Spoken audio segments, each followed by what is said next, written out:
Chuco es una ciudad asentada en un acogedor valle interandino del Departamento de la Libertad, a una altura de 3.100 metros sobre el nivel del mar.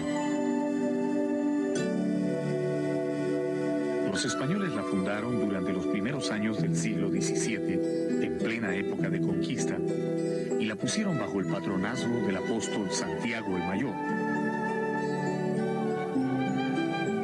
En esta ciudad de población y cultura mestizas, de calles anchas y tranquilas y casas de quincha y adobe, nació César Abraham Vallejo Mendoza, el más grande y universal de los poetas peruanos.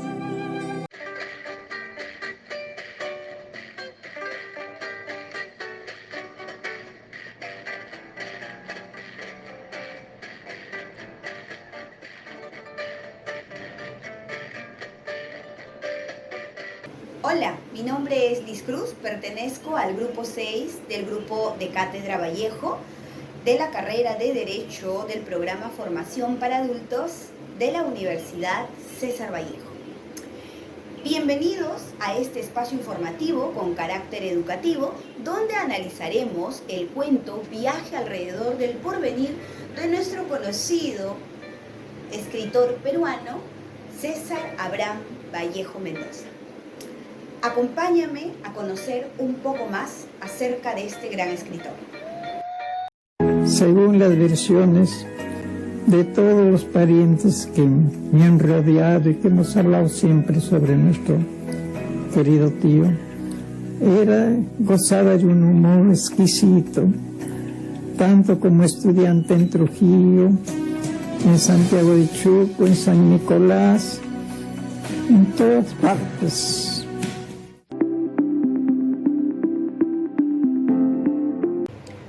Bien, ahora vamos a hablar acerca de la biografía, la vida de nuestro escritor César Vallejo.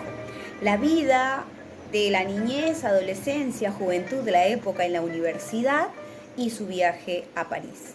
En Santiago de Chuco, donde nació y permaneció 18 años, imagínense ustedes, un joven provinciano, se le impregnó de Santiago de Chuco, pero de la médula hasta el pellejo, ¿no? Lo lleva hasta Europa, y en Europa seguía añorando su tierra, ¿no? Fue domingo en las claras orejas de mi burro peruano en el Perú. Perdonen la tristeza, mas hoy ya son las 11 en mi experiencia personal. Experiencia de un solo ojo, clavado en pleno pecho, de una sola burrada, clavada en pleno pecho, de una sola hecatombe, clavada en pleno pecho.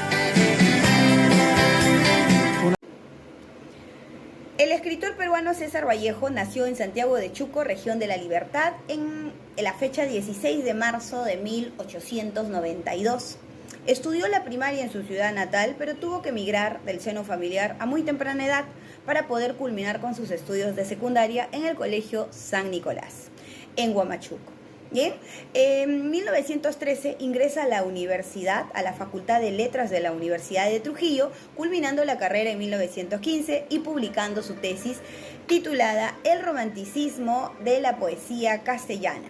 En el año 1914, el escritor conoce a su mentor y gran motivador del género literario e intelectual del Grupo Trujillo, el señor Antenor Orrego, quien fue pieza clave en el desarrollo, creatividad y desenvolvimiento de nuestro gran poeta César Abraham Vallejo Mendoza. Y durante este periodo es que se publica Los Heraldos Negros. Igualmente, en el año de 1920 visita su tierra natal, llega a una estadía, lugar donde por alguna extraña razón es acusado de causar un incendio que lo obliga a permanecer recluido, privado de su libertad, hasta el año 1921. Así pues, aprovechando el acontecimiento de su liberación, viaja a Lima para poder presentar su obra denominada Trilce, que hoy por hoy todos conocemos. Por consiguiente, decide partir hacia Europa en el año de 1923. Por otro lado, en el año de 1936, el escritor busca el retorno al Perú. Nótese que en aquellas fechas había persecución en el sentido político por las ideologías que cada uno llevaba a cabo, así que hay que tomar como referencia también este contexto. Es en ese año en que intenta hacer el retorno al país, sin éxito, pues todos los colegas contemporáneos en aquella fecha eran encarcelados, perseguidos por la ideología política que compartían.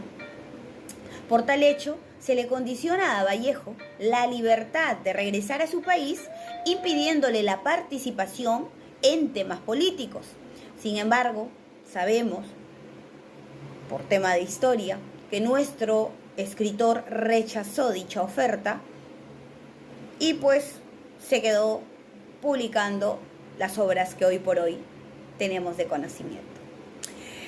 En efecto, en la reseña histórica de nuestro gran escritor César Vallejo, destaca su nacimiento en Santiago de Chuco en 1892 y su relevancia como poeta hispanoamericano e innovador en la poesía del siglo XX. Tal es así que en la revista Hanguapana, la autora de tal revista menciona que el fallecimiento de la mujer que le dio la vida, su madre, y además la desventura que tuvo que pasar privado de su libertad por el hecho acontecido, lo incentivaron a desarrollar un estilo único e innovador en la composición de su obra. Citado por el autor, Guichot Muñoz, 2015. Vallejo, cuando termina sus estudios secundarios en Huamachuco, él tiene la intención de seguir una carrera universitaria.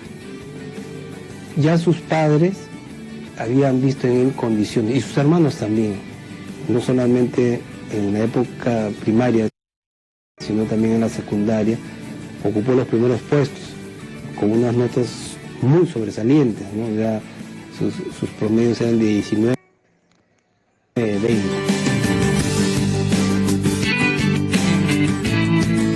Entonces tú veías en él un joven con gran potencial. Entonces sus padres hicieron un gran sacrificio y él tenía en una primera instancia cierta inclinación, digamos, por las ciencias. Según unos dicen, con la intención de seguir estudios de medicina. César Vallejo, que se alineó tanto con lo que era lo nativo, lo indígena, lo ancestral peruano, no tuvo ningún reparo en solidarizarse con España, que era el lado, digamos, invasor, agresor de nuestra realidad, de nuestra historia, porque así lo demandaba la solidaridad humana y así lo demandaba la idea de justicia que en esos momentos él defendía. Bien, ahora hablaremos acerca del emprendimiento y la relación que tiene el emprendimiento con nuestro poeta y gran escritor César Vallejo. ¿Podemos considerar a Vallejo como un gran emprendedor? Sabemos que el emprendimiento es el esfuerzo que hace una persona o varias personas para impulsar un proyecto, para impulsar un negocio, crear una empresa, una solución innovadora que cubra ciertas necesidades. Es la acción de llevar a cabo una obra, idea o negocio buscando un fin común, creando oportunidades de valor. Gracias a esta actividad, el emprendimiento, se generan ganancias que aportan valores a los consumidores de tal forma que el negocio o el proyecto permanezca, crezca y se establezca en el mercado. ¿Bien? ¿Qué características posee un emprendedor? ¿Qué características tiene un emprendedor? El emprendedor es innovador, es creativo, es ingenioso, se adapta a la coyuntura, se adapta a la situación, tiene paciencia, tiene determinación, es constante, es perseverante. Son las características de un emprendedor.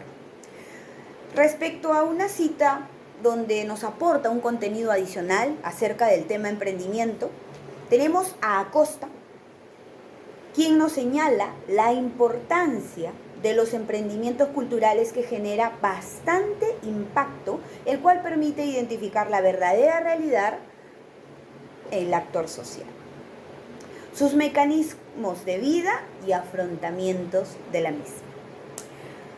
En resumen, podemos indicar que conociendo el concepto del emprendimiento y las características como también la importancia, podremos indicar que nuestro escritor peruano César Vallejo tiene las cualidades de perseverancia, constancia, es un emprendedor nato, es innovador, es creativo, tiene determinación y podemos ahora notar todo ese contenido a través de sus obras de tema literario en diferentes géneros. Vallejo sabía, sentía lo que él era. Y Vallejo sabía que acá estaba lo suyo, ¿no? Y acá, cuando dice, hay ganas de no haber tenido corazón, porque sentía demasiado y quién sabe, ese es el origen de su sufrimiento. El segundo gran escritor peruano, después de Garcilaso, es César Vallejo. Se puede decir que con César Vallejo la literatura peruana alcanza una adultez mundial. En Vallejo hay la cosa mestiza, hay la cosa indígena mezclada con el arte moderno, ¿no es cierto? Es lo que todos los artistas peruanos después de él hemos querido hacer, ¿no es cierto?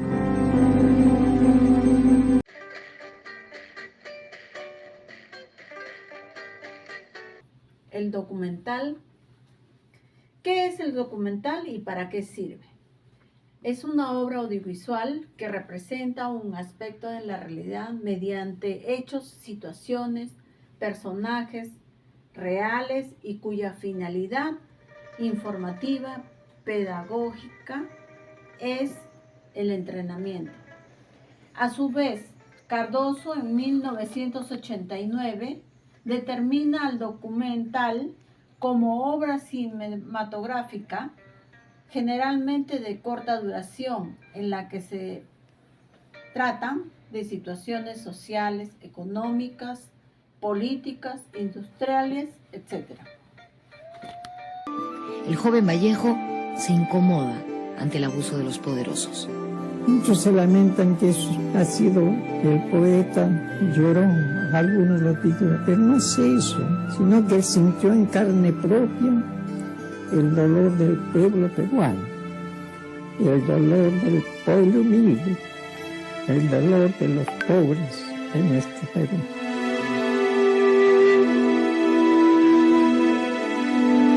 Nuestro escritor César Vallejo, a través de sus obras, dio a conocer el deseo de dar su voz a quienes no lo tenían. Perseguía la justicia, la igualdad. En sus obras nos las han mejorado en sus diferentes géneros literarios, que es el espíritu solidario, en lo que le da sentido a la vida. El Vallejo, pienso que una de sus grandes virtudes era encontrar símbolos, y el símbolo de la pureza, de la inocencia, de la transparencia, de la perfección era el... Vallejo no es un poeta que se ha dejado atrapar por el dolor, sino más bien es un poeta que está intentando hacer algo con el dolor y que más bien está intentando comunicar algo para trascender al dolor, ¿no? Y entonces, en realidad, Vallejo es un poeta afirmativo, un poeta que descubre una idea o que tiene la experiencia de lo que vamos a llamar un acontecimiento y que a partir de ese acontecimiento refunda su subjetividad, refunda su manera de experimentar el mundo y quiere compartirla porque sabe que ese acontecimiento no solamente es capaz de transformar la subjetividad humana, sino transformar las relaciones humanas y transformar el mundo entero. Bien, vamos a continuar con este género narrativo que es el cuento Viaje alrededor del porvenir. Muy interesante, por cierto, nuestra historia por parte del escritor César Abraham Vallejo Mendoza. Notamos que hay bastante características propias de la fecha en que él vivió y que estuvo influenciado incluso por este aspecto social que nos narra en este cuento Viaje alrededor del porvenir. Arturo y Eva se habían casado hacía ya 2 años y tenían una pequeña hija de apenas 3 meses, quien dormía en la habitación contigua. Para ser francos, Arturo se había unido a Eva no porque la quisiera, sino por conveniencia, pues ella tenía un lejano parentesco con don Julio, el patrón de la hacienda.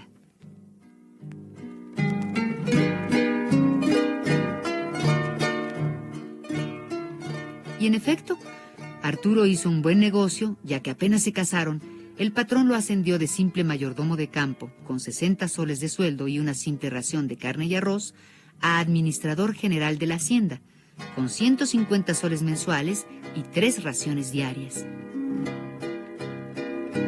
Mencionar que este cuento ha sido escrito entre los años 1935 a 1936. El contenido de este cuento narra la incidencia en realidad de las clases sociales, discriminación, desigualdad de clases sociales, patrón hacia los empleados, hacia la gente trabajadora, ¿no? Con menos condición económica, por supuesto, en aquellos tiempos.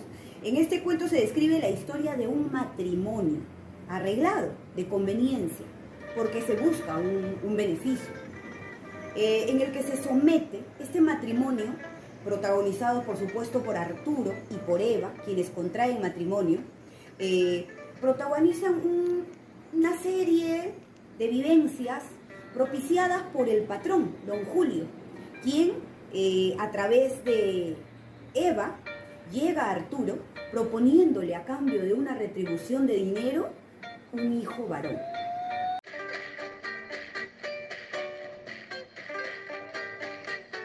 A Arturo y a su esposa les estaba permitido ir de visita a la casa hacienda y comer en la mesa de los parientes pobres del patrón. Por lo que, aunque no lo parezca, el matrimonio con Eva había favorecido a Arturo, no solo porque se convirtió en administrador de la hacienda, sino porque logró tener algunos privilegios y deferencias por parte del patrón don Julio, que pocos podían soñar. El día en que nació la hija del matrimonio, don Julio mandó llamar a Arturo esa misma noche. El administrador estaba colorado de la emoción y se sentía muy honrado de que el patrón se interesara en la vida de los suyos. Sin embargo, lo que nunca esperó fue que don Julio le regañara severamente por haber tenido una hija, una mujer. Arturo, ven.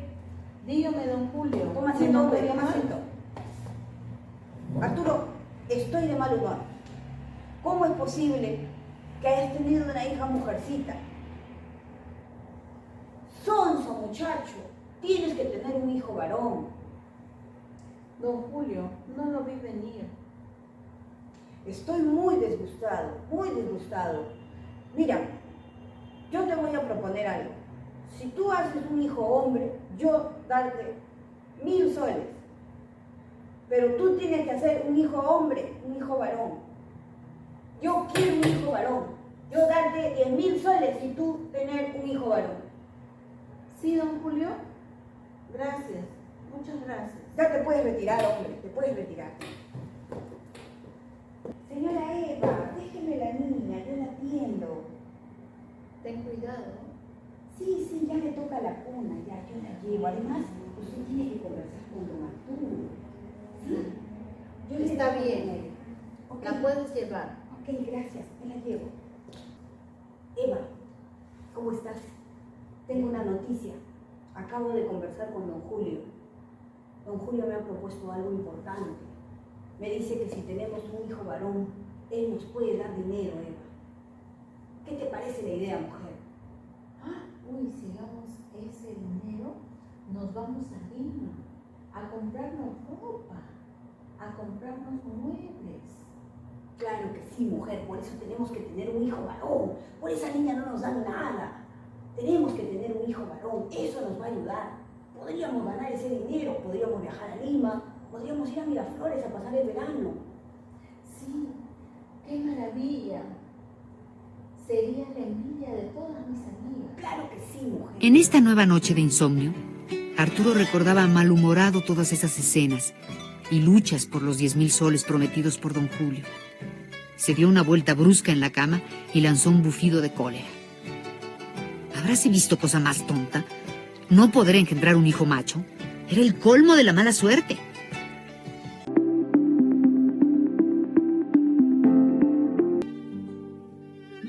Dios mío, estoy llorando el ser que vivo. Me pesa haber tomándote tu pan, pero este pobre barro pensativo no es costra fermentada en tu costado. Tú no tienes Marías que se van. Dios mío, si tú hubieras sido hombre hoy, supieras ser Dios. Pero tú, que estuviste siempre bien, no sientes nada de tu creación. Y el hombre sí te sufre. El Dios es Él. Vallejo expresa algo muy profundo, que es común a la experiencia de todos los seres humanos, y que es un dolor que tiene una naturaleza animal. Nadie lo ha expresado como él. Yo creo que eso es una cosa irrefutable. Bien, ahora conocemos un poco más acerca de nuestro gran escritor César Abraham Vallejo Mendoza, el contexto social en el que le tocó vivir, y además resaltamos en nuestro escritor los valores como la igualdad, la justicia y la solidaridad. Tenemos un invitado especial, el señor Enrique Rivas Solís, quien es sociólogo y desde ese punto de vista nos va a narrar, nos va a dar a conocer un poco más la apreciación respecto al contexto social que le tocó vivir a este gran escritor. Acompáñame para poder entender un poco más acerca de nuestro escritor César Abraham Vallejo Mendoza. El señor Enrique José Rivas Solís, su especialidad es sociólogo, ¿verdad? Es correcto.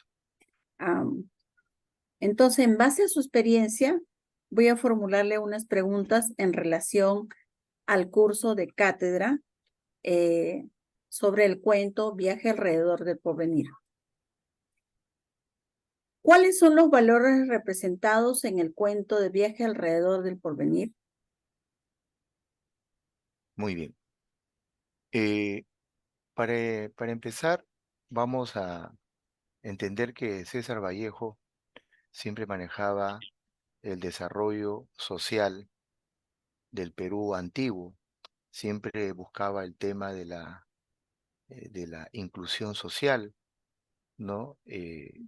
Y en ese sentido, esta obra, que es el género narrativo, su especie el cuento, ¿no? Viaje alrededor del porvenir, ¿no? Nos va a enfatizar, ¿no? Valores en el sentido, digamos, de la justicia, que aquí en esta obra no se va a aplicar. ¿Por qué? Porque nos encontramos con un hacendado, ya un hacendado que es abusivo y que utiliza a los trabajadores. Entonces, bajo esa temática, cuando preguntamos si encontramos un valor representativo en esta obra, no lo va a haber. Lo que va a haber es va a haber una respuesta a lo que es la justicia social. Eso es lo que podríamos decir en ese sentido, en esta primera parte. Claro. Como segunda pregunta, ¿cómo se analiza la dimensión humana en este cuento Viaje alrededor del porvenir de César Vallejo? Vemos que acá los personajes principales son Arturo y Eva. Arturo es un administrador, Eva es su esposa. Entonces, en ese sentido vemos que Arturo se esfuerza por hacer lo mejor posible en el desarrollo de sus labores, ¿no? Sin importar realmente el sentido real de la felicidad de ellos mismos. Aquí lo que prima más es el interés, ¿no? Del patrón. Y en ese sentido, vemos pues que hay una alineación. En sociología lo llamamos alineación. Es decir, que el hombre se desvaloriza, ¿no? Más prioriza, digamos, el sentir, ¿no? De la parte material que el sentir propio de uno mismo, ¿no? Entonces, Carlos Marx, por ejemplo, en el desarrollo del marxismo, observa este análisis en las clases obreras trabajadoras, ¿no? Y vemos cómo aquí surge el tema de los explotadores y los explotados. Entonces, bajo esa temática, la dimensión humana en este cuento es una alineación. O sea, vemos que los personajes Arturo y Eva sencillamente no son felices porque sencillamente se limitan a lo que el patrón determina. Eso es Correcto. lo que podemos decir. Ya. Como tercera pregunta, ¿qué mensaje nos transmite el autor a través del cuento Viaje alrededor del porvenir? Bueno, aquí vamos a ver el ascenso social que se va a dar por la conveniencia, ¿no? Y el interés propiamente dicho por alcanzar sus fines y medios, ¿no? Sin importar, como bien le dije, la valorización del ser humano, ¿no? De ellos mismos, ¿no? Recordemos que en esta temática, ¿no? Eh, este interés parte de una motivación que es la suma de 10.000 soles, ¿no? Es decir, el patrón le había dicho, oye, si tú te traes, ¿no? Un hijo varón, Ajá, un así es. hijo varón, entonces la recompensa va a ser los 10.000 soles, ¿no? Ujú. Como es lógico, una persona como Arturo de condiciones sociales bajas, ¿ya? Y lógicamente el patrón lo elige como su mejor empleado, le Ujú. da una serie de atribuciones, pero sencillamente, pues, tanto él como su esposa sueñan, pues, con ese regalo, ¿no? Entonces, ese regalo es una motivación de un interés, y ese interés lo va a traer a consecuencias fatales más adelante, porque vamos a ver que al final del cuento, ¿no? Cuando van a nacer, ¿no? Después de 7 meses, no va a ser, pues, un hijo varón, va a ser una niña. Así es, sí, correcto. Como cuarta pregunta, situándonos en el año de la publicación del cuento entre 1935 y 1936, ¿cómo calificamos el comportamiento mostrado por el patrón don Julio? Muy bien. Para empezar, don Julio es una persona déspota, ya una persona muy soberbia, muy altanera, una persona pues que ha nacido pues en una cuna de oro, ¿no? Vamos a ponerlo en ese sentido. Entonces, en este tiempo, vamos a situar lo que se llama el gamonalismo, la oligarquía, ¿ya? En el Perú, ya desde la etapa de la República Aristocrática, ya se veía esta temática de los grandes hacendados que controlaban los agentes del poder económico, las grandes azucareras, las grandes minerías, ¿no? Entonces, estos representantes, ¿no? Sencillamente en estos tiempos, pues, han tenido, pues, la función de crecer, ¿no? Entonces el Perú se divide acá entre explotados y explotadores, ¿no? Entonces, bajo esa temática, cuando vemos la temática de 1935 al 36, hay antecedentes, ¿no? Primero, internamente, estamos viendo el tema del oncenio de Beleguía, 1920 más 11 años. Primera temática, ¿no? Un golpe de Estado, ¿no? Hay caído el tema de Sánchez Cerro, que va a entrar a través de un gobierno de facto, lo van a sacar a Leguía, y va a entrar Benavides Estrada, ¿no? En esa temática hay una crisis y una estabilidad económica, política y social en el Perú. Y por lo tanto, en ese sentido, los que tenían mayor posibilidades a un desarrollo económico y social, pese a las limitaciones, eran los gamonales, ¿no? Entonces, bajo esa temática, don Julio representa, pues, ¿no? A esa esfera de la clase social, ¿no? Un explotador a cabalidad. Correcto, sí, muy bien. Como última pregunta, desde el punto de vista social, hemos evolucionado. ¿Cuál es la diferencia entre la sociedad de aquel año y con la actualidad? Bueno, sí ha habido un cambio, no podemos negarlo, pero hay muchas cosas que aún podemos seguir mejorando, por supuesto que sí. A ver, vamos a hacer rápidamente una comparación. Primer punto de vista, ¿vivíamos en un Estado de Derecho? Sí. Cuando hablamos de Estado de Derecho, nos establecemos que Un Estado se organiza y depende del derecho a través de las normas. Entonces, las normas regulan la conducta en la sociedad a todos. Por lo tanto, si situamos en este punto que se plantea este cuento, lógicamente vivíamos un Estado de Derecho. Ahora, el punto es que estas normas, lógicamente, tenían un mayor desarrollo para los grupos sectores de producción alta, o sea, las clases sociales altas tenían mayor cercanía a ese acceso del derecho. Pero, hermana, hermano, ese hombre, ese indio, alejado en las alturas, yo podía tener, sabiendo que vivía un Estado de Derecho. No la sabía. Pues. Mira, estamos hablando, mira, de 35 al 36. Primer punto, el tema de la educación. No había, pues. En la actualidad hay escuelas en todas partes del Perú, 24, en los 24 departamentos. Tenemos salud, ¿no? Tenemos instituciones, por ejemplo, tenemos ahora una Defensoría del Pueblo, el Poder Judicial que ve la temática de administrar justicia.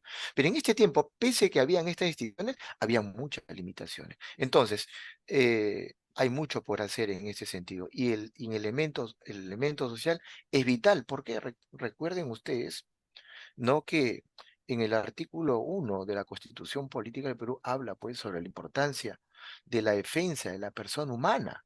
O sea, el Estado se preocupa, ¿no? Entonces, pero el Estado en aquel entonces, en 1905, 1936, 1937, era limitante, se preocupaba, pero no por todos. En la actualidad, eso es lo que ha cambiado.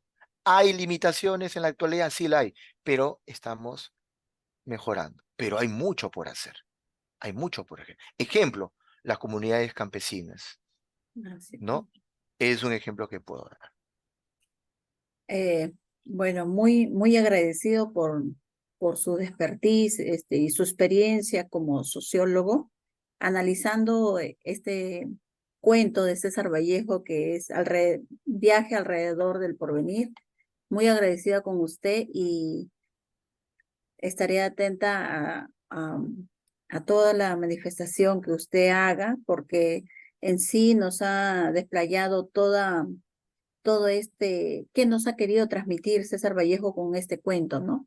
Muy agradecido por cada razonamiento en cada pregunta, mi estimado Enrique, muy agradecido y muchas gracias. Igualmente a ustedes, ¿no?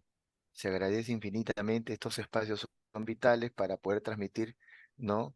Conocimiento y de esa forma fortalecer nuestra cultura, ¿no? En el tiempo que vivimos. Muchas gracias.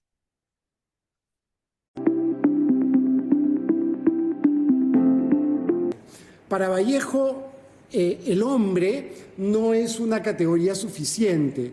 El hombre, para ser realmente humano, tiene que humanizarse. Y humanizarse significa, bueno, salir de la inercia. Humanizarse significa neutralizar la alienación que la sociedad nos impone. Humanizarse significa descubrir su responsabilidad frente al mundo. Bien, y es así como hemos llegado a la parte final de este documental. Hemos visto de manera general la biografía, vida, desarrollo, estudios de nuestro escritor César Vallejo, los valores, las actitudes, la muestra de vivencias y experiencias, anécdotas que le tocó vivir, pero sobre todo el mensaje que nos da a esta nueva generación. Espero haya sido de su agrado, que sea parte muy educativo y pues que deje en nosotros una enseñanza, una inspiración de este magnífico ser humano que, a pesar de la condición humilde en la que nació y se crió, supo salir adelante y ser un escritor reconocido a nivel mundial, un gran emprendedor, un gran espíritu de lucha, de constancia y perseverancia, pero sobre todo de igualdad, de justicia y de mucha solidaridad. Eso es todo. A 70 años de su muerte, la influencia de César Vallejo todavía persiste en los textos pertenecientes a poetas peruanos contemporáneos. Ahora valoramos la importancia de este genio.